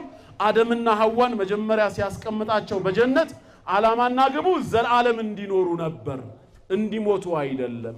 ሞት የሚለው ሐሳብ የመጣው ከዛች ፍሬ መብላት ካለመታዘዝ በኋላ ነው። ለምን? ከእርሱ በበላህ ቀን ሞትን ትሞታለህ አለው። የመሞት ጉዳይ ጽንሰ ሐሳቡ ከዛች የበላ ጊዜ ነው የመጣው። ከመብላቱ በፊትስ የእግዚአብሔር ዓላማና እቅዱ በዛ በኤደን ገነት ውስጥ ዘላለም እንዲኖሩ ነው የሚሉት። ተግባባን? ስተት ከሎጂክም የማይዘላ አመለካከት ነው። እንዴት ሊባል ይችላል? አንደኛ ሞት ምን እንደሆነ አደምና ሐዋ እማያውቁ ከነበር ከዛ በፊት ከእርሱ አትብላ በበላህ ቀን ትሞታለህ ማለት ምንድነው ትርጉሙ? ሞት ምን እንደሆነ አያውቁትማ። መሞት ምን እንደሆነ ማያውቅን አካል ትሞታለህ ብሎ ማስፈራራት ምንድነው ትርጉሙ? የተፈጠሩት ለዘላለም ነው ከተባለ ማስፈራሪያው በራሱ ማዕናው ማይገባው ነገር ነው። ተግባብተናል? ሞት የምን እንደሆነ ማያውቅ አካል ትሞታለህ እንዴት ተባለ? ለምን ከዛ በፊት ሞት የለም እያሉ ነው። ሁለተኛ ለዘላለም ነበር እንዲኖሩ የሱ ዓላማ። የሞት ጉዳይ የመጣው ከኃጢአት ካለመታዘዝ በኋላ ነው ካሉ መጀመሪያ ላይ ፕሮግራሙ አያውቅም ነበር ወደዚህ ምድር እንደሚያመጣቸው እግዚአብሔር ሞት እንደሚወስንባቸው። ይሄ ደግሞ የሱን አምላክነት ጥያቄ ያስነሳዋል። እንደውም ሲባርካቸው ምንድነው ያለው በእነሱ መጽሐፍ? ገና ይሄንን ህግ ሳይሰጣቸው ከዚህ ብሉ ከዚህ አትብሉ ትሞታላችሁ ሳይላቸው በፊት ብዙ ተባዙ ምድርንም ሙሏት፣ ብዙ ተባዙ ምድርንም ሙሏት ሲላቸው የት ነበሩ? ኤደን ገነት ጀነት ውስጥ ነበሩ። አሃ ኢን ዘ ፊውቸር ይወጣሉ፣ ወደ ምድር ይወርዳሉ፣ ይወልዳሉ፣ ይዋለዳሉ፣ ምድርንም ይሞላሉ፣ የባህር ዓሦች እንስሶችን ሁሉ ግዙ ነው ያላቸው። ይሄን ባላቸው ሰዓት ጀነት ከነበሩ ይሄ ባርኮቱ ብዙ ተባዙ ምድርንም ሙሉ የሚለው ባርኮት ምን ያሳያል? ኢን ዘ ፊውቸር ከጀነት ይወጣሉ ማለት ነው። ምድር ላይ መኖር ይጀምራሉ። የዛኔ ምን ይሆናሉ? ይወልዳሉ፣ ይዋለዳሉ፣ እየበዙ ይመጣሉ። ካልሆነማ ባርኮቱ እዛው ጀነት ውስጥ ነበር ከተባለ አደምና ሐዋ በጀነት ወልደዋል፣ መባዘት ጀምረዋል፣ ምድርም ሞልተዋል። ለምን ባረካቸው እንደዛ ብሎ? አሁን ያሉባትን ጀነት ሁሌ እንደማይቆዩባት ያውቃል። በሆነች ሰበብ እንደሚያስወጣቸው ፕሮግራም ውስጥ አለ። ከዛ በኋላ ወደ ምድር ሲመጡ ይዋለዱ ይባዙ ዘንድ ያቺ ባርኮት ፍጻሜ ታገኛለች ማለት ነው። ጌታችንም አላህ አደምን ከመፍጠሩ በፊት ለመላእክት ምንድነው ያላቸው? አደምን በጀነት አላለም። ወኢዝ ቃለ ረቡከ ሊልመላኢከቲ ኢኒ ጃዒሉን ፊል አርዲ ኸሊፋ፣ እኔ በምድር ላይ ምትክ አደርጋለሁ አለ። በምድር ላይ ግን አደምን ፈጥሮ የት ነው ያኖረው? ጀነት ውስጥ። ገና አደምን ሳይፈጥረው in the future ወደፊት በምድር ላይ ኸሊፋ ከፊሉ ሲሞት ከፊሉ እየተተካ የአላህን ሸሪዓ በምድር ላይ እየተገበረ የሚኖር ምትክን አደርጋለሁ ብሎ ግን አደምን በጀነት አስቀመጠው። ለምን? ባለበት ጀነት ዘላለም ሊኖር አይደለም፣ ሊብቲላ ሊፈትነው ነው፣ ትምህርት ሊወስድ ነው። ወደፊት የሚኖርባትን ምድር እንዴት አድርጎ መኖር እንዳለበት፣ ጠላቱን ሰይጣንና ዝርያዎቹን እንዴት መንፈሳዊ ውጊያ ሊዋጋ እንደሚገባ ኤክሰርሳይዝ ሊሰጠው ነው። ይሄ ኤክሰርሳይዝ ፈተና መሆኑን የሚያሳየው አንዱና ዋነኛው ማረጋገጫ ምንድነው? ጀነት ውስጥ ከከተተው በኋላ ከዚህ ጀነት ሊያስወጣው የሚችልን ፈተና አላህ አላነሳለት። ለምን ሊፈትነው ፈለገ? ለዘላለም እንዲኖር ከተፈጠረ በነበረበት ጀነት የአላህ ዓላማ ሁሌም ዘላለም ደስ እንዳለው እንዲኖር ከሆነ ይሄን ዘላለማዊነቱን የሚገዳደረው ነገር ማኖሩ ለምን አስፈለገ? ምን አለ ከተባለ አንደኛ አምርና ነህይ ትእዛዝና አቀባው ለምን ገባ ጀነት ውስጥ? ይሄንን በሰፊው ፈኩላ ሚንሃ ሐይሱ ሽእቱማ ረገዳ በሰፊው ተመገቡ እንደፈለጋችሁ ተባሉ። ወላ ተቅረባ هذه الشجره እችን ዛፍ ግን አትቅረቡ ተባለ። ይሄ ነህይ ለምን አስፈለገ ነው ጥያቄው። ነገ አላህ ሽቶልን በራህመቱኛ ጀነት ብንገባ አላህ ከጀነት ሰው ይበለን። ጀነት ከገባችሁ በኋላ ይሄን ስሩ ይሄን አትስሩ የሚል ህግ አለ እንዴ? የለም። ስለዚህ አደምን ግን ይሄን ዛፍ አትቅረቡ ለምን አለ? ኢብቲላ ፈተና ነው የነበሩበት ጀነት። ሁለተኛ ኢብሊስ ሊፈትናቸው ሲገባ በጀነት ውስጥ ጌታችሁ እኮ የከለከላችሁ ከበላችሁ ለዘላለም ልትኖሩ ነው፣ የማይቋረጥ የሆነ ንግስና ልታገኙ ነው፣ እሱ ይሄን ስላልፈለገ ነው እንጂ ለሌላ እኮ አልከለከላችሁም ብሎ ሲወሰውስ አላህ ያውቃል አያውቅም? ካወቀ ለምን ፈቀደ ኢብሊስ እንዲወሰውሳቸው? ለምን ዝም አለ? ፍቃዱ ለምን ሆነ? መፈተናቸውን ፈልጓል ማለት ነው ጌታ አላህ። በተግባር እንዲበጠር የፈለገው አንድ ነገር ስላለ ነው። ተግባባን? ከዛ በኋላ በኢብሊስ ተሸነፉ። እውነት መስሏቸው አደምና ሐዋ በሉ። የሚገርመው እዚህ ጋር ነው። ኢብሊስ ምን አዲስ ነገር ነው ያቀረበላቸው? እንዴት ሊያሳስታቸው ቻለ? ጥያቄውን አንሱ። ምን ቢያመጣላቸው ነው? መስአለተል ኹሉድ የመዘውተርን ጉዳይ ነው ያነሳው። ማ ነሃኩማ ረቡኩማ አን ትልኩማ ሸጀራ ኢላ አን ተኩና መለከይኒ አው ተኩና ሚነል ኻሊዲን። ጌታችሁ እኮ ከዚህ ዛፍ አልከለከላችሁም ከመላእኮች ወገን እንዳትሆኑ ዘላለም ከሚኖሩት እንዳትሆኑ ስለፈለገ ነው እንጂ አለ። ይሄ ማለት የበላችሁ ጊዜ ዘላለም ትኖራላችሁ ነው። በሌላም ቦታ ምን አለው? ያ አደሙ ሀል አዱሉከ ዐላ ሸጀረቲል ኹልድ ወሙልክ ላ የብላ። የመዘውተሪያ ዛፍ የሆነችዋና ንግስናዋ የማይቋረጥባትን የበላት ሰው ሁሌም ይዘወትር ማለት ነው። ዛፊቷን ላመላክትህ እንዴ ነው ያለው። ምንድነው ያነሳው አጀንዳ ኢብሊስ? መስአለተል ኹሉድ መዘውተርን ነው። ታዲያ ምንድነው ጥያቄው ካሉ አደምና ሐዋ መጀመሪያውኑ የተፈጠሩት ዘላለም ሊኖሩ ከሆነ ኢብሊስ ምን አዲስ ነገር አመጣና አታለላቸው? ባይበሏም እኮ ከዛፊቷ ምን ይሆኑ ነበር? እንዴት ይወጣሉ? ዘላለም ይኖራሉ ነው እንጂ እንደ ጠያቄዎቹ። አላህ ዓላማው እኮ ብለውናል አዳምና ሔዋን ዘላለም እንዲኖሩ ነው የተፈጠሩት አይደል ያሉት። ታላ ኢብሊስ ምን አዲስ ነገር አመጣና አሳሳታቸው? ኢብሊስ እኮ ያለው በባይብሉም ቢሆን አትሞቱም ነው አይደል ያላቸው። አሃ ከበላችሁ አትሞቱም ብሎ ዘላለም የመኖርን ምኞት ውስጣቸው ስለተከለው ነው አይደል። ባይበሉም ዘላለም ሊኖሩ ተፈጥረዋል አይደል እንዴ ያላችሁት። ዘላለም ሊኖር የተፈጠረ አካል ሌላ አካል መጥቶ ጌታ ከከለከለህ እኮ ብትበላ ዘላለም ትኖራለህ ብትለው ምን አዲስ ነገር አመጣህና ነው የሚወሰወሰው? ተግባብተናል። እኔ ተቀጥሬ በታማኝነት በዘበኝነት በመሰራበት ቦታ ላይ በወር የሚከፈለኝ 10,000 ብር ነው። አንዱ መጥቶ ምን አለ? ይሄን ባንክ ባካ አዘርፈኝ፣ አንተ እንዳላየ ሰው ተኛ፣ እኔ ከዘረፍኩት 10,000 ብር ሰጣለሁ አለኝ። እሺ ብለው እንዴት ነው የምታዩኝ? እኔ ብር አታለውት ነው ትላላችሁ? አይባልም። ያንኑ 10,000 ብር ማግኘት አይቀርማ በደሞዜ ምን አዲስ ነገር አመጣና ነው? ሚሊዮን ይሰጣል ብባል ሊያጓጓኝ ይችላል። ከደሞዜ ማላገኘው ሳለፋበት የምቀበለው ብር ነው። እሺ እንደፈለጋችሁ ልል እችላለሁ። እንዴት ተሳሳትክ? አማናህን እንዴት አደራ በላ ብባልስ የተመደበልኝ ብር ማላስበው በህይወቴ የሌለ ነው። አደምና ሐዋን አላህ በጀነት ሲፈጥራቸው ዘላለም ሊያኖራቸው ነው ብለው ወገኖቻችን ከነገሩን ኢብሊስ መጣና ታዲያ ምንድነው ያሳሳታቸው? ምን አላህ ያልሰጣቸው አዲስ ነገር ምን ሰጣቸው? አይ ከበላችሁ ጊዜ አትሞቱም ስላላቸው ነው። አሃ ባይበሉስ ታዲያ ይሞታሉ እንዴ? አይ እግዚአብሔር ለዘላለም ነው የፈጠረው። ታዲያ የታለ የኢብሊስ አዲስ ነገር? ምን ያሳያል ይሄ ከተባለ አላህ እነሱን የፈጠራቸው ለዘላለም አልነበረም ማለት ነው። ይሄንን እነሱም ያውቃሉ። ኢብሊስ መጣና ግን የበላችሁ ጊዜ አትሞቱም ዘላለም ትኖራላችሁ ሲል የመኖር ምኞት ምን ሆነ? ዛሬ ውስጣቸው ገባ፣ ተሳስተው በሉ። ተግባባ። ስለዚህ ሴንስ ያለው መልእክቱ ምንድነው? ለዘላለም ተፈጥረዋል የሚለው ስተት ነው ማለት ነው። ገብቷችኋል? አለበዛ ኢብሊስ ምንድነው ያሳሳታቸው? ምን አዲስ ነገር አመጣ? ዛሬ እኮ እኛ የምንሳሳተው ያላገኘውን አዲስ ነገር ለማግኘት ነው። በተለይ የሰው ልጅ ለመኖር ብሎ እኮ ነው አደራ የሚበላው ሰው የሚገለው ምን የሚለው ለመኖር ሲል ነው። ሁሉም ነገር ባለስልጣኑም ስልጣኑን ለማቆየት ሲል ነው። መጀመሪያውኑ ከአላህ ዘንድ ቃል ተገብቶለትማ ይሄን ሁሉ ታገኛለህ የተባለ ሰው እንዴት ነው ስልጣን የሚያጓጓው? እንዴት ነው ሀብት የሚያበላሸው? ሀብት ካለው ማለት ነው። ተግባብተናል? ሀብታምም ቢሆን የሚባልገው የሌለውን ነገር በሀብቱ ለማግኘት ብሎ እንጂ ሀብት ለመጨመር ብሎ አይደለም። ሀብቱ ካለው አያባልገው። በሀብቱ ግን በሌላ ጊዜ ሊያገኝ የማይችለውን ነገር ማግኘት እንደሚችል ካሰበ ያ ሊያባልገው ይችላል። አደምና ሐዋ በኢብሊስ የተሳሳቱት የሌለ ተስፋ ሰጣቸው። የበላችሁ ጊዜ ምን ትሆናላችሁ አላቸው? ዘላለም አምላክ እኮ የፈጠረን ዘላለም ልንኖር ነው። መጀመሪያም ትእዛዙንም ባንጥስ እንኖራለን ካሉ ምንድነው ታዲያ ያሳሳታቸው? ለዘላለም ተፈጥሯል የሚለው ስህተት ነው። ግልጽ ነው። ስለዚህ እኛ ኃጢአት የሞት ዋጋ ነው ብለን አናምን። ማን ነው ኃጢአት በሞት ምክንያት በኃጢአት ምክንያት ሞት መጣ የሚለው ስህተት ነው። ዛሬ ወገኖች እንደሚሉት ሴት ልጅ የወር አበባ መታየው የምጥ ስቃይ አይታ የምትወልደው ይሄ ሁሉ ከዛ ከአዳም ለተወረሰው ዋጋ ክፍያ ነው ካሉን ከ2000 ዓመት በፊት እሺ ዋጋው ተከፍሏል። ስለዚህ በላው ለምን አይነሳም? ዛሬ ክርስቲያን ሴት ምጥ አታይም? የወር አበባ አታይም? ለምን በሏቸው? ከአዳም የወረሰችው ይላሉ። ያው እነሱ በውርስ ነው የሚያምኑት። ይሄ ሁሉ በሔዋን በኩል የተላለፈ የውርስ ኃጢአቱ ነው ከተባለ ለዚህ የውርስ ኃጢአት ከ2000 ዓመት በፊት ዋጋ አልተከፈለም? ተከፍሏል ይላሉ። እዳው ለምን አልተሰረዘም? ከአዳም የወረሰችው ስቃይ ለምን አልቆመላትም? ክርስቶስ ከከፈለላት ስቃዩ ምን ሆነ አለበት? ከኔ ጋር ናችሁ? ግን 7 ዓመት የተፈረደበት እስረኛ 7 ዓመት ከጨረሰ በኋላ ምን ማድረግ አለበት? መቀጠል አለበት?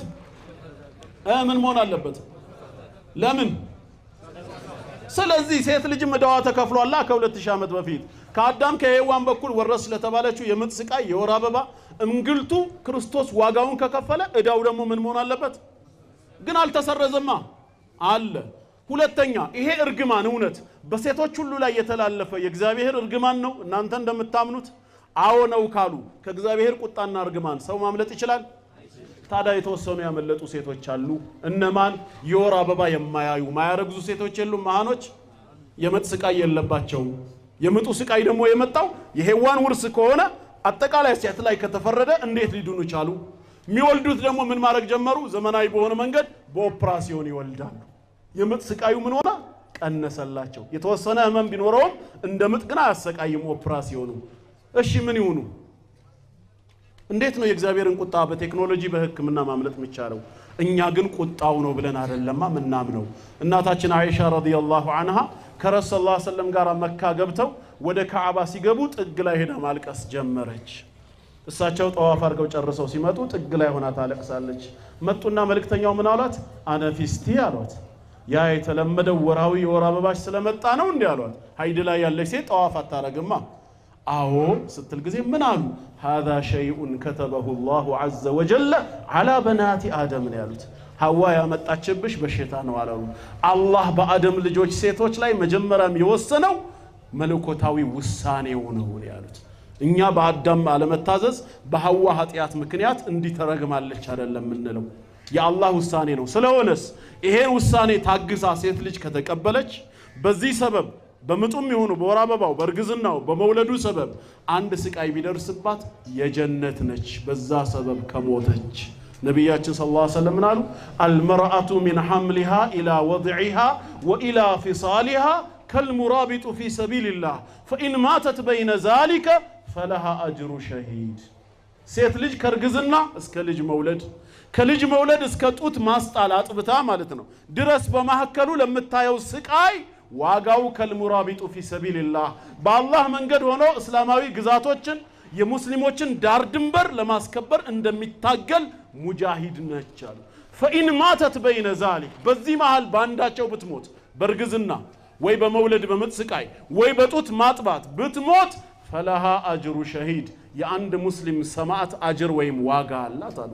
ሸሂድ አጅሩ ምንድነው? ጀነት ነው። ይሄንን ያስተማረው እንጂ ከዛ የወረሰው የኃጢያቱ እርግማን ነው አይልም። እንደውም እንደ መጽሐፍ ቅዱሱ ከወለደች በኋላ 66 ቀን ሴት ልጅ ወንድ ከሆነ 33 ቀን መጠበቅ አለባት ከነጻች በኋላ ለኃጢያቷ ማስተሰረያ የእርግብ ዋኖስ ይዛ ካህኑ ደጃፍ ታምጣው ነው የሚለው ለምን ኃጢያቷ እንዲሰረዝ ምኑ ነው ኃጢያቱ ልጅ መውለድ ቢቀርባትስ እንዴ እንኳን በሰላም ወለድሽ እንኳን አላህ በሰላም ገላገለሽ እንኳን ሁለት የነበራችሁ 3 እና 4 አረጋችሁ ይሄ የአላህ ረህመት ነው ማለት ሲገባ ከደሟ የነጻች ጊዜ እርግብ ዋኖስ ወስዳ በካህኑ ፊት አቅርባ አንዱ ለሚቃጠል መስዋዕት ሌላኛው ለኃጢያት ማስተሰረያ ይሆናል ካህኑም ያርደዋል ደሙን ያፈሳዋል ኃጢያቷም ይሰረዛል ይላል የቱ ኃጢያቷ በመውለድ ሰበብ የመጣው ይሄ ኒዕማ ነው እንጂ እውነት በላእ ነው እንዴ እስልምና ከዚህ ጋር ያገናኘው ተግባባናው ሞት የአላህ ውሳኔ እንጂ የኃጢያት ውጤት አይደለም በኢብሊስም አልመጣም በአደምም ሰበብ አልመጣም በእነሱ መጽሐፍ ኤልያስና ሄኖክ ሁለቱ ነቢያት አለይሂም ሰላም እንዳልሞቱ ነው የሚናገሩት ካልሞቱ እንዴት ነው ከዛ ሊያልፉ የቻሉት ያዳም ኃጢያት ውርስ ለሰው ዘር ሁሉ ከተላለፈ ሄኖክና ኤልያስ በመጽሐፋቸው ለምን አልሞቱም ተባለ ብዙ ጥያቄ ማንሳት ይቻላል አሁን ወደኛ እንምጣ እሺ እስልምና እንዴት ነው ሰው ሁሉ ኃጢያተኛ ነው ብሎ አምኖ ከተቀበለ አሁን ትልቁ ጥያቄ እስካሁንም አልተመለሰም ያው ዙሪያ ጥንጥም እየሄድኩኝ ነው ላብራራ ብዬ ምንድነው ከኃጢያታችን ነፃ ምንወጣው በምንድነው ኃጢያተኛ መሆናችሁን ካመናችሁ እናንተ ሙስሊሞች እንዴት ትድናላችሁ አሉን አይደል ቀጥታ ወደ ጉዳዩ ልግባ አንደኛ ዋናው የሚያድነን የመጀመሪያው መንገድ ተውባ ወደ አላህ በመጸጸት መመለስ ኃጢያተኛ መሆናችንን አምነን ተቀብለን አላህ በቁጣው ወይ በቅጣቱ ሳይቀጣን በፊት ንስሐ በሉት ተውበት ካደረግን ኢስቲግፋር ካረግን ሙሉ ኃጢያታችን ይደመሰሳል ያለ ተውባ ያለ መግፊራ ያለ ኢስቲግፋር ያለ ንስሐ የኃጢያት ስርየት በእስልምና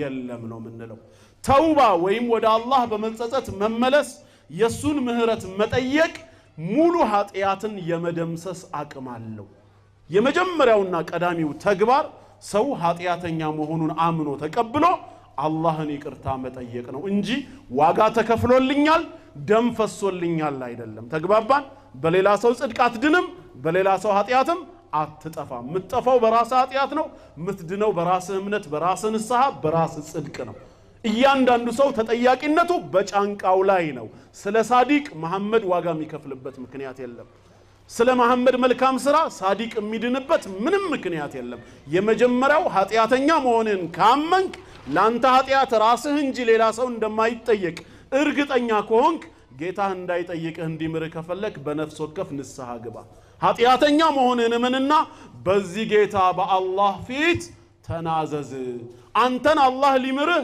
አንተ ልትማር በአላህና በአንተ መሃል አማላጅ ዋጋ ከፋይ ጣልቃ ገብ ሶስተኛ የሚባል የለም አላህ ጌታችን ነው እኛ ባሪያዎቹ ነን እሱ ንጹህ አምላክ ነው እኛ ኃጢያተኛ ባለ ዕዳዎቹ ነን የሚከሰን እሱ ነው የሚፈርደው እሱ ነው ተከሳሹ እኛ ነን በሁለታችን መሃል ጣልቃ ገብቶ ሶስተኛ አካል እኔ ከፍርድ ነፃ ልውጣ ወይ ይፈረድብኝ ምን አገባውና ነው የሚገባው እንደ ሎጂክ እስከታየ በአላህና በባሪያው መሃል ኃጢያተኛው እኔ ነኝ አይደለም እንዴ የጌታዬን ህግ ስለጣስኩኝ ለፍርድ ምቀርበው እኔ ነኝ ባለመብቱ ደግሞ ማን ነው ትእዛዙን የሰጠኝ ጌታ ነው ትእዛዜን ጥሰሃል ህጌን አላከበርክም ብሎ ይከሰኛል ኢየሱስ የትኛው ቤት ሆኖ ነው በዚህ መሃል ሚና የሚጫወተው የሱን መብት አልጣስኩማ እሱ የደነገገውን ህግ አላፈረስኩማ ወይ እሱ የከለከለኝን ነገር አልተዳፈርኩም አይመለከተውም ማለት ነው ከከሰሰኝም ጌታዬ ነው ነፃና ይቅር ብያለሁም ካለኝ ይሄው ጌታ ነው ተግባባ ዚና መስራት በኃጢያት የሚያስከስሰው ዝሙት አትስሩ የሚል ህግ ስላለ ነው አይደለም ይሄን ህግ ማን ያወጣው አላህ ህጉን የተላለፈው ደግሞ እኛ ከተጠየቅን ማን ነው የሚጠይቀን እሺ ኢሳ ምን ሊያረግ ነው የሚያድነኝ በዚህ መሃል የሱ ህግ አይደለማ እሱ እኮ አይደለም ዚና አትስራ ያለኝ እሱ አይደለም ስገድ ጹም ብሎ ያዘዘኝ እሱ አይደለም አትዋሽ አትስከር ያለኝ ጌታዬ ነው በነቢያት በኩል ህግ ያወረደው አምላኬ ነው ህጌን አክብር አለኝ ነፃ ምርጫ ሰጠኝ ፈጠረኝ አቅምን ለገሰኝ ነገትን ሳይቀን ህጌን የታረከው ብሎ አሁንም መክሰስ የጌታዬ መብት ነው በባለ መብቱ ጌታዬና በባለ ዕዳው ባለ ኃጢያተኛው በኔ መሃል ሶስተኛው አካል ጣልቃ ገብቶ አንተን እኔ ላድንህ አለኝ ምን ማለት ነው ስለዚህ የአላህ ህጎች እኮ ትርጉም አልባ ናቸው ማለት ነው ምክንያቱም አላህ ያዘዘልኝን እንደፈለኩ መጣስ ይችላል ለምን በመሃል ሶስተኛ ጣልቃ እየመጣ እንዳትነካው ብሎ የሚያስፈራራላ ሃይደር ልጅ አንዳንድ ጊዜ አይታዘዘኝም እላችኋለሁ ምሳሌውን ስሙ ለምን ተቆጥቼ ለመጣው ስል እናቱ ትመጣለች እንዳትነካው አሃ በሷ ከተማመለ ከዛሬ በኋላ በንቀት ያየኛል ና ይሄን አቃምጣ ብለው አላመጣም ምክንያቱም የሆነ ነገር ያደርገኛል ብሎ እንዳይፈራ ጣልቃ ገባለዋ ዋስና የሚሆነው እናቱ ምንድነው ታዲያ የዛኔ የኔ አባትነት ትርጉሙ ይሄን ምሳሌ ነው እኮ ዛሬ እየገለጽን ያለነው የአላህ ህግ ተጥሶ የአላህ መብት ተጥሶ እኔ ወንጀለኛ ሁኜ ሳለ ግን የራሱን ምህረት አልጠየቅኩትም ያንተኑ መብት ነው የጣስኩት ባካ አንተ ይቅር በለኝ ብዬ ንስሐ አልገባውም ሶስተኛው መጣና አለሁልህ ብሎ በመሃል ዋጋ ከፈለልኝ አንተ ካለህልኝማ ምን አገባው ያኛው ብንስታደ ምን ማለት ነው እስቲ እንደዚህ ያስተምሩ ስለዚህ እስላም በአላህና በባሪያው መሃል ጣልቃ ገብቶ ይቅር በለው ሊል የሚችል አካል አይደለም ያንተ ተውበት ያንተ ንስሐ ነው የሚያስፈልገው ግልጽ ነው ከኔ ጋር ናችሁ እየተግባባን ነው የመጀመሪያው መዳኛ መንገድ ይሄ ነው ይላል እስላም ማስረጃው የቱጋ ነው በተውበት በንስሐ ሰው እንደሚድን ከተባለ ቁርአን በሱረቱ ዙመር ቁጥር 53 ላይ በግልጽ ይናገራል በ39ኛ ሱራ ቁጥር 53 ላይ አላህ ምን ይላል قل يا عبادي الذين أسرفوا على أنفسهم እናንተ በነፍሶቻችሁ ላይ ወሰን ያለፋችሁ ባሮቼ ሆይ ይላል አላህ ራሱ ነው ጥሪ የሚያቀርብልን ኃጢያተኛ መሆናችንን የሚያውቀው ጌታ ምን አለ በነፍሶቻችሁ ላይ ድንበር የጣሳችሁ ባሮቼ ሆይ አድርጉ ያልኳችሁን ትእዛዝ ማድረግ እየቻላችሁ በመተው አታድርጉ ያልኳችሁን ነገር መጠንቀቅ እየቻላችሁ በመዳፈር ከኔ መስመር የወጣችሁ ኃጢያተኛ ባሮቼ ሆይ ላ ተቅነጡ ሚን ረሕመቲላህ ነው ከኔው እዝነት ከኔው ቸርነት በፍጹም ተስፋ ልትቆርጡ አይገባም ነው ያለው ከዚህ በኋላ ንስሐ ብገባ ወደ ጌታዬ ብመለስ እውነት እስከዛሬ የሰራሁትን ኃጢያት ሁሉ ይሄ ጌታ ይምረኝ ይሆን ወይ በማለት በምንም አይነት መልኩ ተስፋ እንዳትቆርጡ አለ ለምን إن الله يغفر الذنوب جميعا أني الله እንደሆንኩኝ ኃጢያትን በጠቅላላ የምምር ጌታ ነኝ አለ በእከሌ በኩል ከመጣችሁብኝ አይደለም ያለው እኔው ራሴ ኃጢያትን የምምር ጌታ ነኝ ምህረትን አዘጋጅቻለሁ እናንተን ሰዎች አርጌ ባሮች አርጌ ስፈጥራችሁ እንደምትሳሳቱ አውቃለሁ ይያለ ከህግ እንደምትወጡ አውቃለሁ ስለዚህ ለሚመለሱ ባሮቼ ምህረትን አዘጋጅቻለሁ እንቢ ላሉት ደግሞ ቅጣትን አዘጋጅቻለሁ አለ አላህ ጀነትና ጀሃነምን ቀድሞ የፈጠረው ለምንድነው ለሁለቱም ተገቢ የሆነውን ያውቃላ ጀነትን ለሚመለሱ ጀሃነምን እንቢ ብለው ለዛው ለቀሩ እንደሆነ ስላወቀ እኔ ምህረተ ሰፊ ነኝ ኃጢያትን ሁሉ ምራለው ተስፋ የሚባል ነገር እንዳትቆርጡ ኢነሁ ሁወል ገፉሩር ረሂም እኔ ማለት ለባሮቼ አዛኝ መሐሪ ጌታ ነኝ ነው ያለው ተስፋ እንዳትቆርጡ ያለው ከምህረቱ እንጂ ከሺህ ዓመታት በፊት ለተከፈለ ዋጋ አይደለም እና ምን እናድርግ ይሄን ተስፋ ከሰጠን በኋላ ምን አለ ጌታችን ወአኒቡ ኢላ ረቢኩም ወደኔው ወደ ጌታችሁ መንገድ በመጸጸት ተመለሱ አለ ምን እንመለሰው ወደ አላህ ነው የሚያሻግረን ድልድዩን የሚያስወጣን ሌላ አካል አያስፈልገንም ያውቃላ የልባችንን አላህ واسلموا له لرسم مجسطوا على لم يزن ነገር ታዘዙ من قبل ان ياتيكم العذاب ቅጣቱ ወደ እናንተ ከመምጣቱና ثم لا تنصرون ከዛም የማትረዱ እርዳታ የማታገኙ ከመሆናችሁ በፊት ቶሎ ለተውበት ቸኩሉ ነው ያለው የሚመራው አላህ ነው አማላጃችን ተውበታችን ነው የኛው ንስሐ የኛው ኢስቲግፋር ነው እንጂ ሶስተኛ አካል በሚከፍለው ዋጋ አይደለም አላህ ከደም ጋር ጉዳይ የለው ከስጋ ጋር ጉዳይ የለው ከልብ ጋራ ነው ጉዳዩ በሐጅ ስርዓት ላይ ኡድህያን የእርድ ስርዓትን እንድንከውን ሲያዘን በዛው ግን ምን ብሎ ነገረን ጌታችን ለየናል አላህ لحومها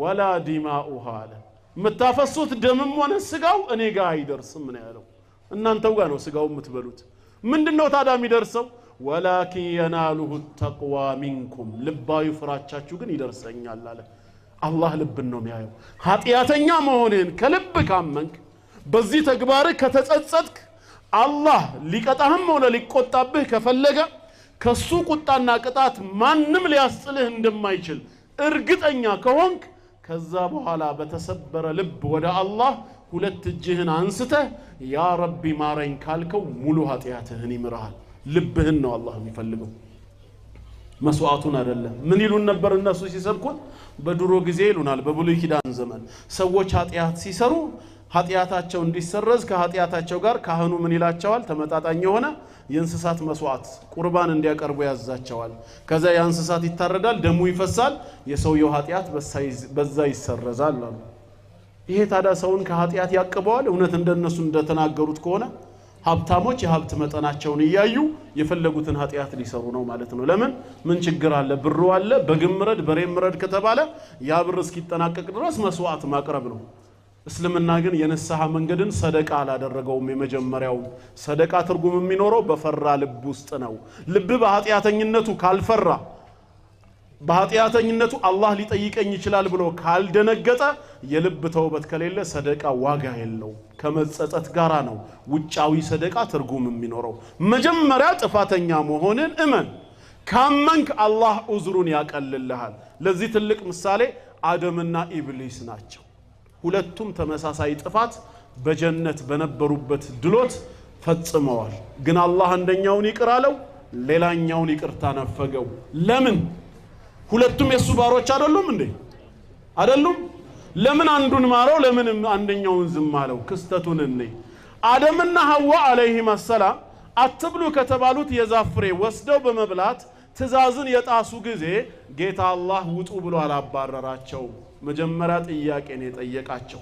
ፍጹም ምክንያታዊ አምላክ ስላለን ለምን እንዳደረጉ ከማወቁ ጋር ከነሱ መስማት የሚፈልገው ነገር አለ። ያለ ሁጃ ማስረጃን ሳያቆም ማስረጃን ሳይደረድር ሰውን ዘሎ ጥፋተኛ ነው ብሎ ማይከስ ጌታ መሆኑን ሊነግረን ነው። ሱብሃንአላህ። ነቢያችን ሰለላሁ ዐለይሂ ወሰለም ለይሰ አሐዱን አሐቡ ኢለይሂ ልዑዝሩ ሚነላህ አሉ። እንደ አላህ ዑዝር ምክንያታዊነት ሪዝነብልን የሚወድ ማንም የለም ነው ያሉት። በጣም ፍጹም ምክንያታዊ ጌታ ነው። አደምና ሐዋ ሲያጠፉ አይቷል፣ ያውቃል ለምን ሁሉ እንዳጠፉ። ግን ምንድነው ያለው? ልክ ሲያጠፉ ውጡ አላለም። ቃል አለም አንሃኩማ አን ትልኩማ ሸጀራ ነው። ከዚህች ዛፍ ከልክያቸው አልነበረም እንዴ ያለ አንደኛ። ባይከለክላቸው ኖሮ የመከልከሉ ማስረጃ ሳይደርሳቸው ስለበሉ ብሎ አይፈርድማ። መጀመሪያ ከልክያ አልነበረም? አንደኛ ማስረጃ ተመልከቱ። የት ነው የከለከለው? ወላ ተቅረባ هذه الشجرة فتكونا من الظالمين ከበዳዮች ትሆናላችሁና እቺን ዛፍ እንዳትቀርቡ ብሎ ነበር አይደል? አሁን ጥያቄውን አመጣ። አለም አንሃኩማ አን ትልኩማ الشجرة ምን ነው ከዚህ ዛፍ እኔ እንዳትቀርቡ ብዬ ከልክያችሁ አልነበረም ወይ አለ። ባይል ኖሮማ መረጃ ስላልደረሳቸው ነው። ዑዝር ቢልጀህል የሚባል ነገር አለ ተብሎ ዑዝር ሊሰጥ ነው። አንድ ሁለተኛ ኢብሊስ ነው ያሳሳተን፣ እኛ ትእዛዝህን መጣስ ፈልገን አይደለም፣ እሱ እኮ ስለሸወደን ነው እንዳይሉስ ወአቁል ለኩማ ኢነ الشيطان لكما عدو مبين ሸይጣንስ ለእናንተ ግልጽ ጠላታችሁ ነው፣ ወደፊት ገብቶ እንዳያሳስታችሁ ብዬ ማንነቱን ሁሉ ዘርዝሬስ አልነገርኳችሁም አለ። ሌላ ዑዝር እንዳይኖር መቼ ነው የነገራቸው? ኢነ هذا عدو لك ولزوجك فلا يخرجنكما من الجنة فتشقى ሁጃውን አቆመባቸው። ይሄ አንተም የሚስትህም ጠላት ነው፣ ከጀነት እንድትወጡ ምክንያት እንዳይሆናችሁ አለበዛ ተለፋለህ፣ እዚህ ያለው ድሎት ይቀርብሃል ብሏል። ይሄን ሁሉ ነግሬ ሳለ መርሐባ እሺ ትንሽ ደቂቃ ትንሽ ይሄን ሁሉ ነግሬ ሳለ ለምንድነው ትእዛዜን የጣሳችሁት አላቸው። አሁን አያችሁ የጌታችንን ምክንያታዊነት። ሐሳባችሁ ከኔ ጋር ይሁን። ይሄን ሁሉ ማስረጃ አቅርቤ ደርድሬ እሺ ለምን ጣሳችሁኝ አለ። አሁን በጌታችን በኩል ምንም ክፍተት የለም ማለት ነው። አያችሁ አንድ ሰው የሐላፊ ሰራተኛውን አባረረ ሲባል ቶሎ ብለንኛ ለምን ብለን እንደምንጠይቀው ምክንያት እንደምንፈልገው አላህ ግን ይሄንን ሁለት ማስረጃ ቆመባቸው። እንዳትበሉ ከልክያችሁ፣ እሱም እንዳያሳስታችሁ ኢንፎርሜሽን ሰጥቻችሁ ለምን ህጌን ጣሳችሁ አለ። ምን አሉት አዳምና ሐዋ ይዛኔ? ተመልከቷው ማመን ወደሚለው ልመጣላችሁ ነው። እኛ እኮ የበላነው አንተ ስለቀደርክብን ነው ወይ ደግሞ ሌላ አካል ስላሳሳተን ነው ብለው መከራከር አልፈለጉም። በቀዳ ወልቀድር አይደለም ያሳበቡት። ቃላ ረበና ዘለምና አንፉሰና ኢዕትራፍ ነው መጀመሪያ። ጌታችን ወይ ህግህን በመጣስ ነፍስያችንን በድለናል አምነናል አሉ። ተጠያቂው እኛ ነን፣ በማንም አላከክ አንችልም። እኛ ስለሆነን አሁን የቀረው ያንተ ምህረት ነውና فإن لم تغفر لنا وترحمنا لنكونن من الخاسرين አንተ ባታዝንልን እንደዚሁ ደግሞ ይቅርታ ባታደርግልን ከከሳሪዎች እንሆናለን ብለው አመኑ። የዛኔ ነው አላህ የማራቸው ይቅር ያላቸው። አደምና ሐዋ ተምረዋል በእስልምና ይቅርታን አግኝተዋል ማለት ነው። ለምን? ስላመኑ ጥፋተኝነታቸውን ይቅርታ ስለጠየቁ። ወደ ኢብሊስ እንምጣ። ኢብሊስን ደግሞ ከመላእክት ጋር ለአደም የአክብሮትን ስግደት ስገድ ተብሎ የታዘዘ ጊዜ እምቢ ብሎ አልሰግድም አላለም እንዴ? ብሏል አይደል?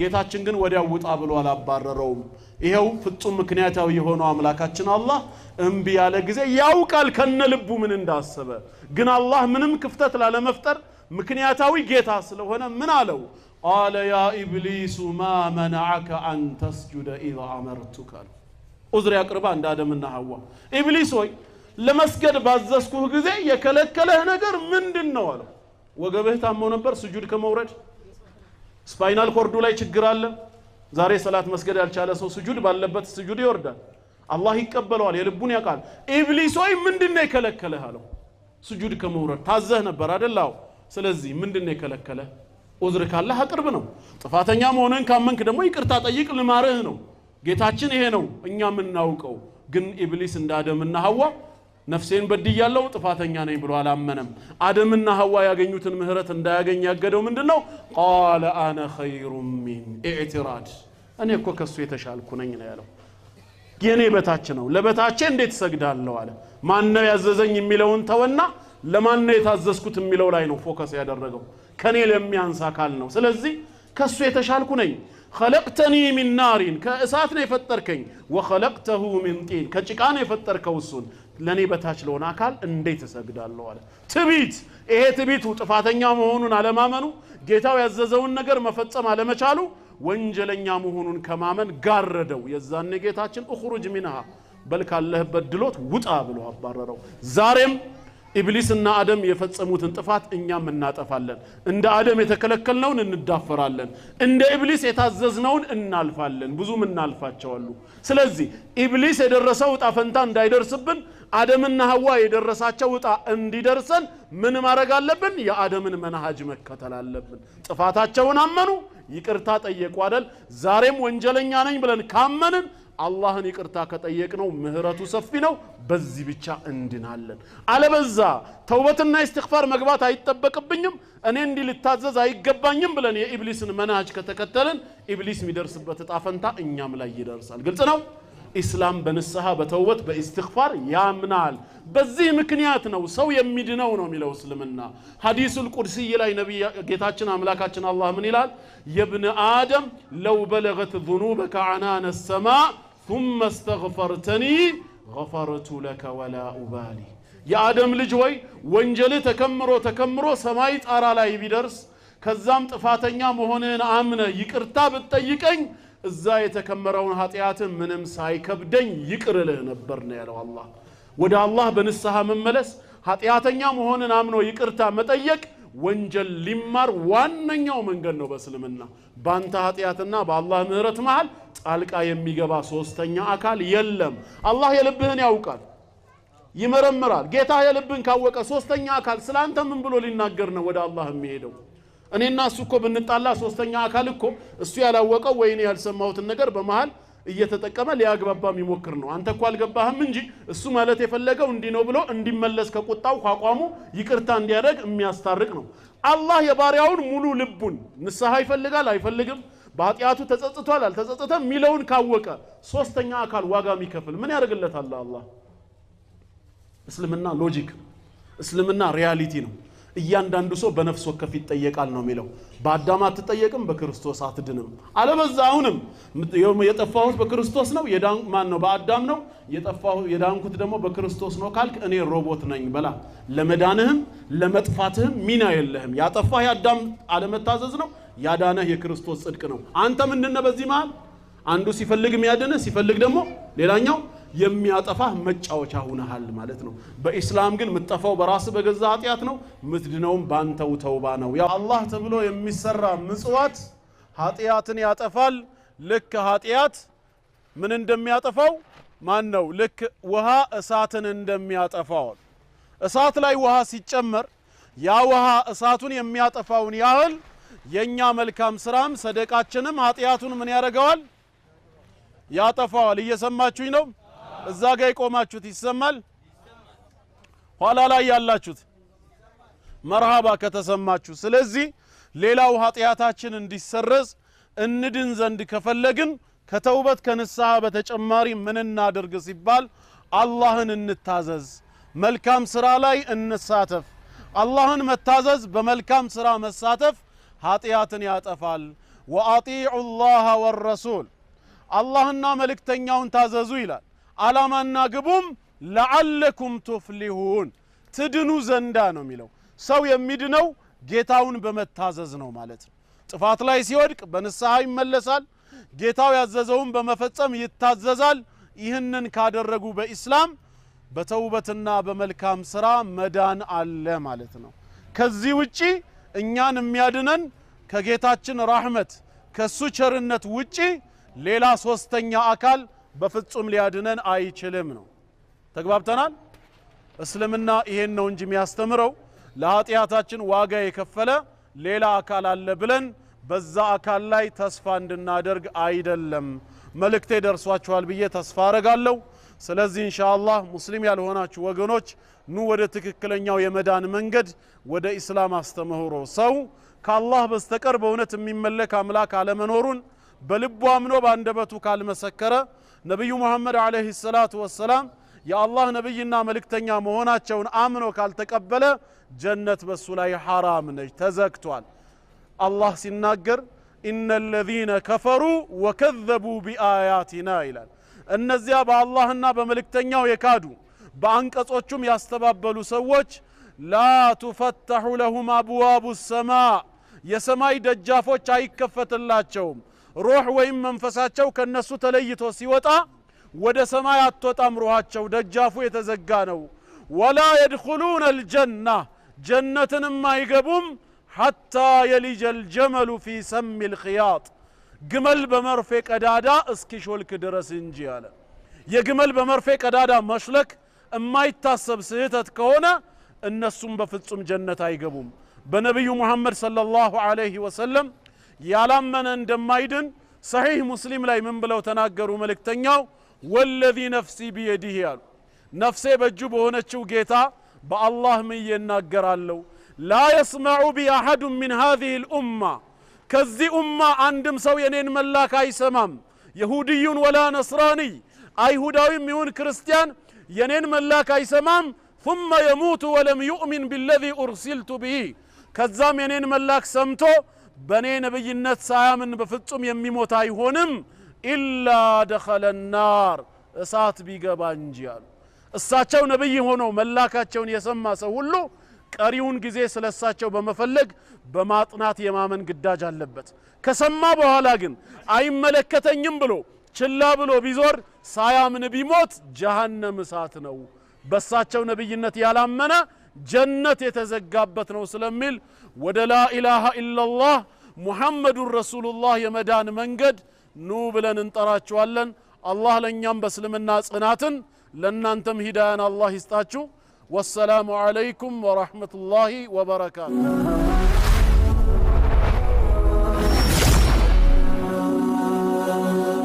ሰብስክራይብ በማድረግ ቤተሰብ ይሁኑ።